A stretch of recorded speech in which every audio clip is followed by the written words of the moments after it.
रुको।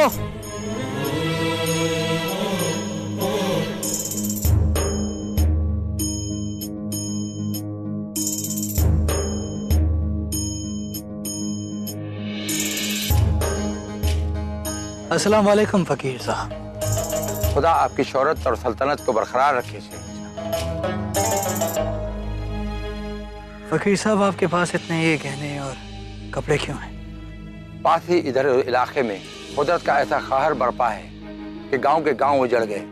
घर तो गई गरीबों के, उस पर ना पहनने को कपड़े हैं और ना ही खाने को अनाज का एक दाना।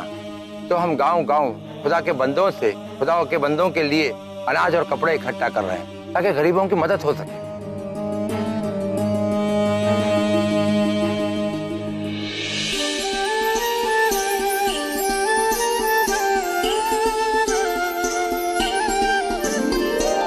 ठहरिए जोधा बेगम, अपने जेवरात मत उतारिए। अब जाइए यहाँ से।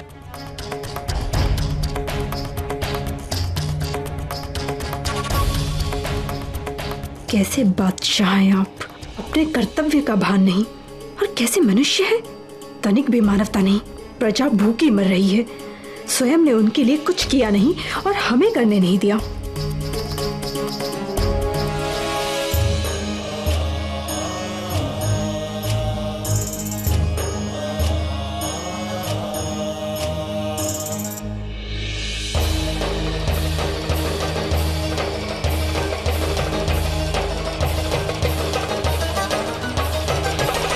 फकीर साहब, हमारी बेगम को जेवरात उतारने की इजाजत ना देने की दो वजह। पहली वजह ये, बिना जेवरात के बेगम की शान कम हो जाती है, और दूसरी वजह, तुम्हारे जेवरात की कीमत उनके जेवरात से कहीं ज्यादा है।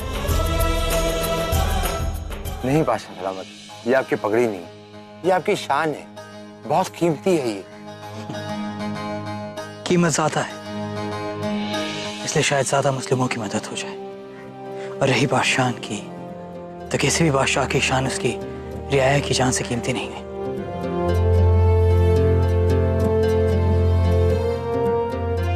हम अजमेर शरीफ की दरगाह जा रहे हैं, गरीब नवाज के दर पर, और वहां बादशाह सिर्फ वो है। बिना पगड़ी बादशाह अधूरा होता है।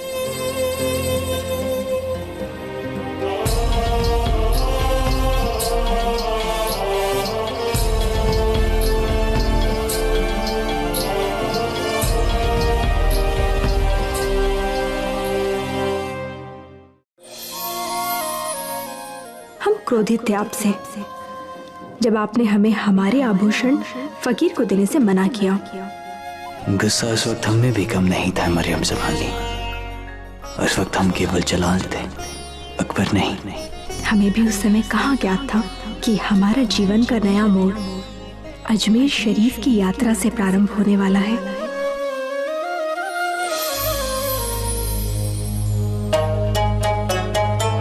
खुदा का कर्म हो आप दोनों पर।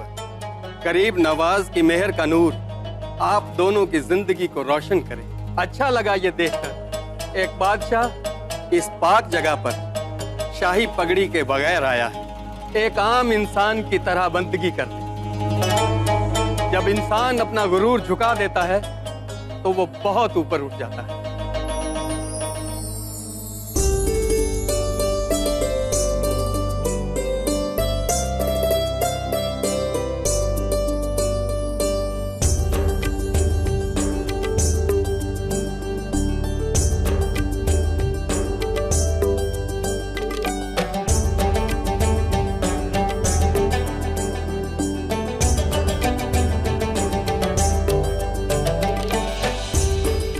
जोधा बेगम, यहाँ दुआ सिर झुकाकर नहीं, सर उठाकर मांगी जाती है।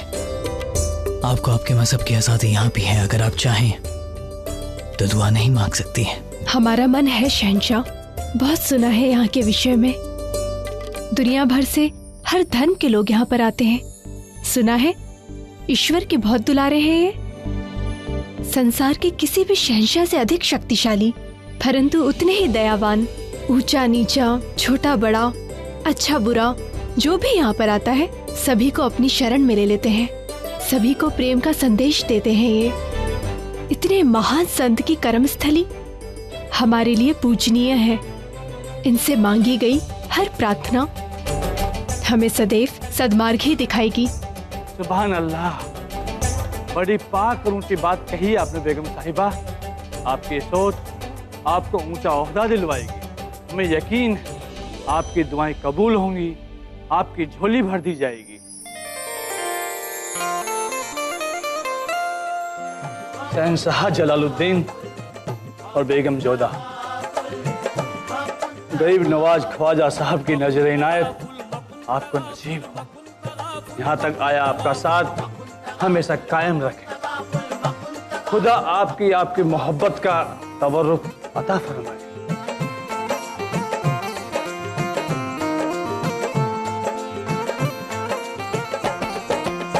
दिल का न हाकिम कोई, मुगल सल्तनत को जल्दी एक वारिस नसीब हो। आपका जोड़ा पाक और पुरनूर हो। दिल ने बचाया है। आप दोनों का साथ ता कयामत एक मिसाल बनकर रहे। हमें लगता था कि खिदमतगार इसलिए ऐसा कह रहे हैं क्योंकि उन्हें हमारे रिश्ते का सच नहीं मालूम, पर मालूम उन्हें नहीं था कि उनकी ये दुआ एक दिन सच बनकर हमारे सामने आएगी। अजमेर शरीफ पहुंचकर हमारा सफर खत्म नहीं हुआ था, बल्कि यहाँ से तो हमारे सफर की शुरुआत थी। इसे खा लीजिए, ये तबर्रुक प्रसाद।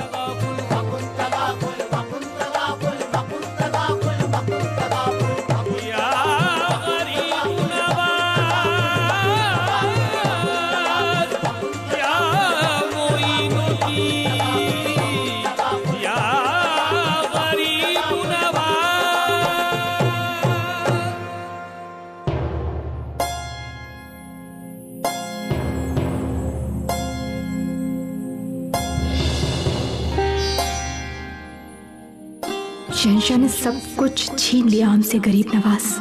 आप हमें उन्हें पाठ पढ़ाने का एक अवसर प्रदान करें। तो क्या मांगा आपने जोधा बेगम? मांगा हुआ वर बताया नहीं जाता है, वरना इच्छा पूरी नहीं होती है। पर अगर आप हमसे पूछती हैं तो हम आपको जरूर बताते। क्या? यही कि हमने अपने लिए कुछ नहीं मांगा है। क्यों? हमने आपसे बहुत कुछ लिया है जोधा बेगम, इसलिए हमने आपके लिए दुआ की कि आपकी दुआ पूरी हो जाए। और वैसे भी आपकी पहली जियारत है, हम चाहेंगे कि आपको पूरा मौका मिलना चाहिए। हम भी यही चाहते हैं कि हमारी इच्छा पूरी हो। अच्छा हुआ आपने स्वयं ही ऐसी इच्छा प्रकट कर दी।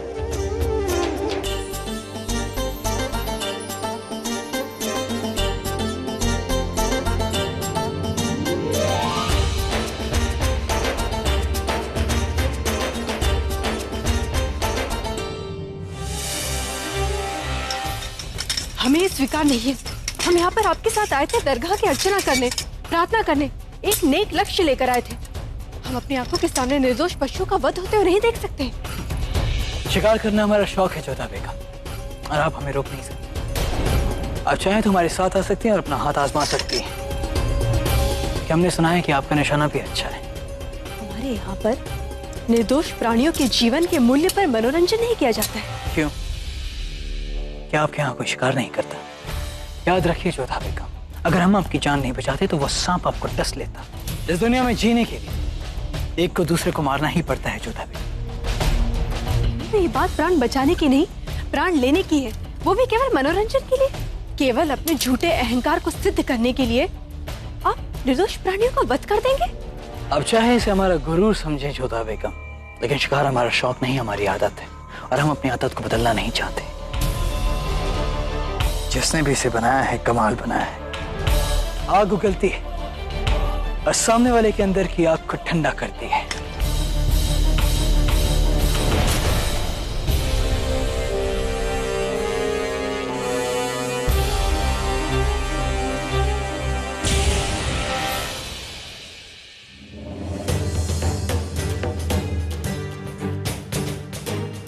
क्या आप रास्ते भर हमसे बात नहीं करेंगी जोधा बेगम?